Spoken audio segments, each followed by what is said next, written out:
Hari besar yang ditunggu-tunggu, yaitu data inflasi Amerika yang sangat ditunggu-tunggu oleh para pelaku pasar dan juga tentunya para pembuat kebijakan Fed.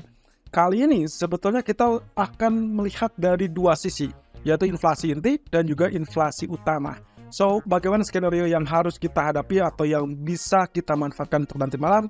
Begini ceritanya. Oke, data minggu ini semua tertuju kepada US CPI di tanggal 10 Agustus. Itu berarti nanti malam semuanya hanya murni melihat inflasi Amerika. Itu pula sebabnya kenapa kemarin kita melihat data ataupun pergerakan dari market kecenderungannya relatif terbatas. Meskipun kita lihat emas terjun sampai di bawah 1924. Tapi satu hal yang pasti, dolar tidak banyak bergerak kalau Anda perhatikan dari grafik US dollar. So, inilah saatnya semua momentum tersebut akan tumpah ruah dan juga akan menjadi jawaban apakah emas akan terjun di bawah 1900 atau dia kembali di atas 1930-an. Termasuk juga beberapa market lain yang sangat bergantung kepada pergerakan US dollar. Sementara itu, ekonomi kalender hari ini kita akan tertuju kepada Core CPI dan juga US CPI headline atau katakanlah dengan data inflasi utama. Anda perhatikan di sini Core CPI untuk basis bulanan yang diprediksikan atau diharapkan tetap di 0,2%. Dari bulan sebelumnya juga yang ada di 0,2%. Sementara untuk basis tahunannya diharapkan juga tetap 4,8%. Ya, dari bulan sebelumnya juga sama di 4,8%. Sementara untuk headline, ada angka 3,3% yang diharapkan dari kenaikan sebelumnya di 3,0% untuk basis tahunan. Sementara untuk basis bulanan adalah angka 0,2%. So, di sini kita akan membagi dua fokus utama. Pertama adalah fokus terkait dengan data pekerjaan ataupun jobless claim. Dalam hal ini adalah weekly jobless claim yang dituju adalah 230K, agak sedikit naik tipis dari 227K. Nah, tentunya tingkat pengangguran atau klaim pengangguran yang naik itu adalah sinyal untuk US dollar melemah. Dan itu berarti gold ataupun other currency ada kemungkinan untuk mengalami kenaikan terlebih dulu. Lalu kemudian juga kalau aktual ternyata lebih kecil dari ekspektasi, maka kita akan mendapatkan US dollar akan menguat dan tentunya tekanan lebih lanjut untuk emas ataupun other currency. Nah, sementara itu hanya berselang beberapa detik atau bahkan di waktu yang sama, kita juga akan langsung fokus kepada inflasi. Jadi yang ditunggu-tunggu adalah kalau inflasinya menguat, maka itulah penguatan untuk US dollar yang artinya juga emas akan mengancam tertekan kembali atau bahkan lebih rendah. Sementara untuk aktual lebih kecil dari ekspektasi, itulah yang diharapkan market termasuk juga Federal Reserve.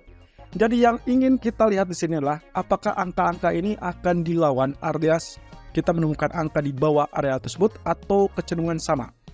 Yang harus diingat bahwasanya Fed sangat menginginkan untuk memperhatikan dua data NFP dan juga dua data CPI. Dan inilah CPI pertama. Setelah sebelumnya NFP pertama cukup aman dan sesuai dengan ekspektasi bahwasanya pasar tenaga kerja mulai melonggar, maka sekarang saatnya kita mengharapkan inflasi juga tetap melanjutkan disinflasi alias penurunan dalam inflasi.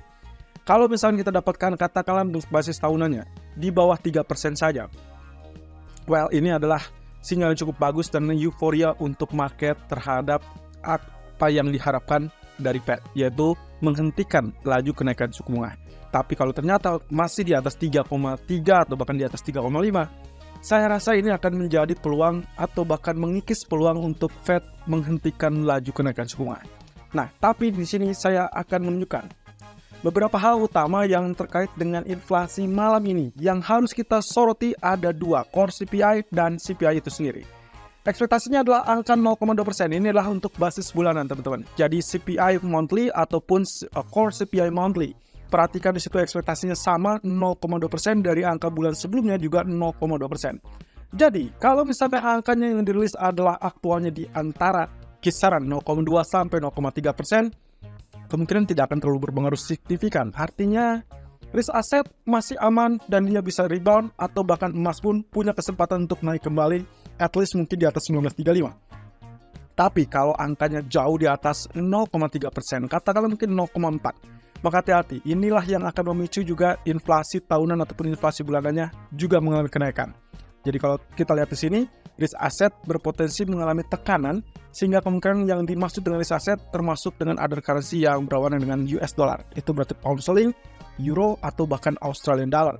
Tapi hati-hati, emas mungkin saja kita akan melihat retest area support psikologis berikutnya yang ada kurang lebih di 1892-1900. Dan kalau itu terjadi, mungkin saja punya peluang demand mendorong kembali setidaknya untuk kembali ke level 1920 atau 1930-an. Jadi hati-hati kalaupun misalkan hari ini atau di pagi sampai siang hari ini kita selalu melihat emas tertekan di bawah 1920, mungkin malam hari akan berbeda cerita. Walaupun saya belum menggarisbawahi bahwa itu akan menunjukkan emas kembali ke 1950-an. Tapi at least 0,3 atau 0,4 mungkin itu yang akan menjadi pembedanya.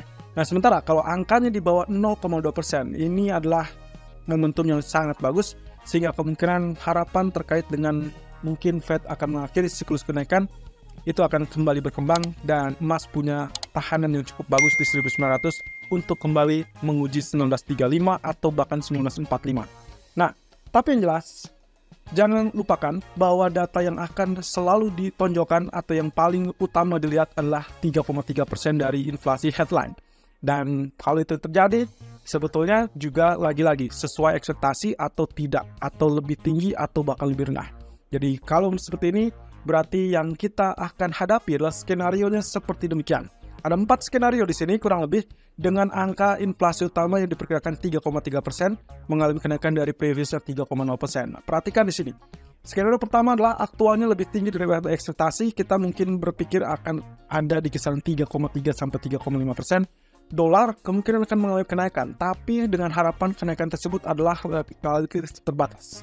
Dan itu artinya emas ataupun other currency berpeluang untuk mengalami tekanan.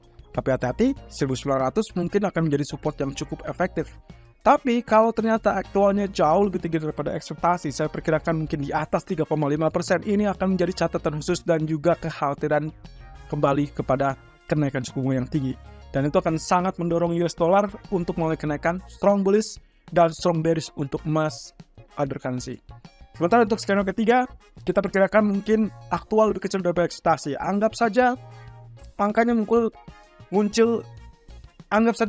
mungkin muncul di kisaran mendekati ekspektasinya. Artinya kalau misalkan berada di 2,9 sampai 3,2%, saya rasa itu akan menjadi sinyal yang cukup sideways. Artinya pergerakannya memang bullish, kecenderungan tetap naik, tapi dia akan relatif di respon terbatas. Dan itu berarti dolarnya turun mungkin hanya satu level support. Sementara emas naik mungkin juga hanya satu level resisten. Dan kita masih punya PR utama 1945 harus ditembus. Sementara untuk skenario nomor 4, itulah aktual jauh lebih kecil daripada ekspektasi. Kita perkirakan mungkin saja di bawah 2,9%. Dan itu akan menjadi tanda-tanda untuk US dollar very strong bearish dan akhirnya emas punya kesempatan untuk rebound bahkan naik di atas 1943 atau bahkan 1945. Tapi hati-hati teman-teman, posisinya seperti yang tadi sempat kita sebutkan bahwa yang diperhatikan adalah juga core CPI ataupun CPI yang berbasis bulanan. Jadi angka 0,2 dan 0,3 itulah angka pegangan kita. Karena kalau ternyata data monthly-nya berada di atas 0,3 alias misalkan 0,4, maka kemungkinan inflasi utama mungkin akan berada 3,5% atau lebih tinggi. Dan hal ini menyoroti dengan angka harga minyak mentah yang sudah muncul di atas level $80. Dan kita ingat juga 6 minggu berturut-turut harga minyak mentah dunia sudah mengalami kenaikan. So, apakah itu akan mempengaruhi inflasi atau tidak? Mungkin saja terjadi kejutan. Tapi yang jelas, kita tinggal lihat secara keseluruhan karena inflasi berdasarkan harga energi hanya kurang lebih 6% dari inflasi keseluruhan. Nah, setelah inflasi tentunya akan dikaitkan dengan antara NFP dari sektor pekerjaan dan juga inflasi, kemudian nantinya akan menentukan kepada tingkat suku bunga yang akan diputuskan di bulan September nanti. Tapi perkiraan saya mungkin kalau ternyata inflasinya jauh lebih rendah, lebih cepat turun daripada yang diperkirakan atau diharapkan, mungkin kita akan mendapatkan sinyal ataupun kode-kode tersebut sebelum FOMC September, yaitu Jackson Hole Symposium di tanggal 24 dan 26 Agustus. Nah, mengingat hal tersebut, maka yaitu kita harus mencatat berapa persen kenaikan ataupun berapa persen penurunan. Selama itu tidak mengalami kenaikan yang cukup ekstrim, maka kemungkinan market akan bisa mengabaikan dan mungkin Powell pun akan memakluminya. Nah, kemudian fokus utama berikutnya adalah tertuju kepada data GDP dan juga Jackson Hole Symposium. Dan jangan lupakan, di tanggal 23 Agustus, saya dan Pak Tommy akan melakukan live talk show, di mana Anda semua bisa ikut berpartisipasi untuk bertanya ataupun berkomentar di saat acara tersebut dilakukan. Dan live streaming of course. via channel YouTube kami di jam 4 sore.